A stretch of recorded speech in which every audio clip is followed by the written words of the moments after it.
আম্মু আব্বুর বিয়ের ৩৮ বছর পূর্ণ হলো। এইবার আম্মু আব্বুর অ্যানিভার্সারির কথা আমি ভুলেই গিয়েছিলাম। মনে পড়েছে রাতের বেলা, তো সেদিন তো আর সেলিব্রেট করা হয়নি। আম্মু নাকি নিজেই ভুলে গিয়েছিল। যাই হোক, প্রতিবার দেখা যায় আমি বাসায় থাকলে একটা কেক টেক আনি, কিন্তু এবার আমি বাসায়ও যাই নাই, আমার মনেও ছিল না। সব কিছু মিলে আমার কাছে মনে হলো যে না, এটা তো সেলিব্রেট করতেই হবে। সেটা সেদিন ভুলে গিয়েছি, তাতে কি, ২-১ দিন পরে হলেও সেলিব্রেট করতে হবে। আম্মু আব্বুর অ্যানিভার্সারি ছিল মের ৯ তারিখ। তো ১১ তারিখ হচ্ছে আমি একটা কাজে আমার বাবার বাড়ির কাছাকাছি গিয়েছিলাম। তো আম্মুকে বলেছি আমার কাজ আছে, তোমাকে আমার বাসায় আসতে হবে, প্রিয়কে রাখতে হবে, আমি কাজ সারবো। কারণ এটা না বললে সে কোনোদিনও আসবে না। তো আম্মু বলতেছে ঠিক আছে, তুমি যাওয়ার সময় আমাকে নিয়ে যাও। তো আম্মু আব্বুকে আমি আসার সময় আমার বাসায় নিয়ে আসছি, আর এখন বাসায় রেখে চলে আসছি কেক নেওয়ার জন্য। এটা হচ্ছে আম্মু আব্বুর জন্য সারপ্রাইজ কেক। তো এখানে এসে দেখি অনেক ধরনের কেক আছে। এখানে হচ্ছে মাদার্স ডে উপলক্ষে স্পেশাল কিছু কেক ছিল। পরের দিনে যে মাদার্স ডে, এটাও আমার মাথায় ছিল না। যাই হোক, খুব ভালো লাগছে যে মাদার্স ডেতে এবার আম্মু আমার কাছে আছে। তো আমি হচ্ছে আম্মুর জন্য এই ভ্যানিলা কেকটা নিয়ে নিলাম। আম্মু আবার চকলেট ফ্লেভারের কেক পছন্দ করে না, এই জন্য নিয়ে নিলাম। আমার জন্মের পর থেকে এখন পর্যন্ত এমন কোনো বার্থডে বাদ যায় নাই যে বার্থডেতে আমার কেক কাটা হয়নি। বুড়া হয়ে গেছি, এখনও কেক কাটি। এখন প্রিয়র বাবা নিয়ে আসে, আগে হচ্ছে আম্মু আব্বু নিয়ে আসতো। এমনই হয়, ছেলেমেয়েরা যখন ছোট থাকে মা বাবারা তার ছোট ছোট জিনিসগুলোও খুব সুন্দরভাবে খেয়াল রাখে। কিন্তু আমরা যখন বড় হয়ে যাই, মা বাবাদের অনেক বড় বড় জিনিসও আমাদের খেয়াল করার মতো সময় সুযোগ হয় না। আমরা ব্যস্ত হয়ে যাই আমাদের ঘর সংসার নিয়ে, আমাদের সন্তান নিয়ে। আমাদের সন্তানেরাও হয়তো বা একটা সময় আমাদেরকে ভুলে যাবে, তারাও ব্যস্ত হয়ে যাবে তাদের ঘর সংসার নিয়ে, তাদের সন্তানদের নিয়ে।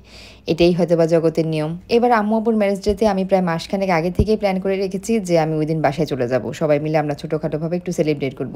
কিন্তু আমি আমার কাজের চাপে যে কখন ভুলে গিয়েছি একদমই মনে নাই। যাই হোক, ২ দিন পরে হলো আজকে কেকটা নিয়ে যাওয়া হচ্ছে। এটা হচ্ছে আম্মু আব্বুর জন্য সারপ্রাইজ। তো কেক নেওয়া হলো, বিকেলের নাস্তার জন্য স্ন্যাক্স নেওয়া হলো, আর হচ্ছে কিছু কুকিজ নিলাম। কেক স্টোরির কুকিজগুলো আমার কাছে বেশ ভালো লাগে, তো এখান থেকে কুকিজ নেওয়া হলো। আর বের হওয়ার সময় হচ্ছে প্রিয় ওই যে ফোমিং স্প্রেগুলো থাকে, বিভিন্ন অকেশনে যে স্প্রে করা হয়, এগুলো নেওয়ার জন্য বায়না ধরতেছে যে নানা নানুর অ্যানিভার্সারি, আমি এগুলো স্প্রে করব।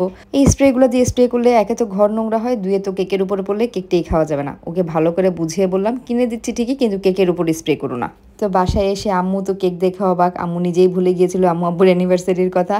যাই হোক, ওনাদেরকে সারপ্রাইজ দিতে পেরে আমার কাছেও বেশ ভালো লেগেছে। আর প্রিয় এদিক দিয়ে ওকে বলছি যে তুমি স্প্রে করবা না, কেক সরাই ফেলার পরে করবা, কারণ খাবারের উপরে এই স্প্রে পড়লে এটা কিন্তু একদমই খাওয়া যাবে না। ও তো আমার কোনো কথা শুনতেছেই না, ও খুবই এক্সাইটেড এটা স্প্রে করার জন্য। আর এটা স্প্রে করার জন্য কখন কেক কাটাবে নানা নানুকে দিয়ে অস্থির হয়ে গেছে।